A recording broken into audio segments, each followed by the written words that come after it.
గౌరవనీయులు ముఖ్యమంత్రి గారు చంద్రబాబు నాయుడు గారు, ఉప ముఖ్యమంత్రి పవన్ కళ్యాణ్ గారు, విద్యాశాఖ మంత్రి నారా లోకేష్ గారులకి సీతానగరం మండలం, తూర్పుగోదావరి జిల్లా ఉండేశ్వరపురం గ్రామం ప్రజలు తరఫున మేము మిమ్మల్ని ప్రార్థిస్తున్నాం.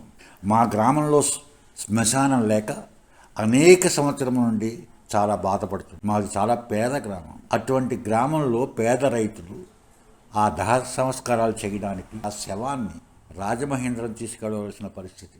దానికి సుమారు 15,000 రూపాయలు ఖర్చు అవుతుంది. కానీ మా ప్రజలు, మా గ్రామ రైతులు అంత ఖర్చు భరించలేని పరిస్థితి. అందుకే ఎన్నో సంవత్సరాలు బట్టి అధికారులకి, కలెక్టర్ గారికి అందరికీ మేము విన్నవించుకున్నాం, మా గ్రామంలో శ్మశానం ఏర్పాటు చేయండి అని ఎవ్వరూ ఇంతవరకు చేయలేదు. ప్రభుత్వం వచ్చిన తర్వాత PGRS, పీపుల్ గ్రీవియన్స్ రెడ్రెసల్, దాంట్లో కూడా కంప్లైంట్ చేసి 6 నెలలు అయింది. కానీ దాని మీద ఇటువంటి చర్యలు ఈ రోజు వరకు లేదు.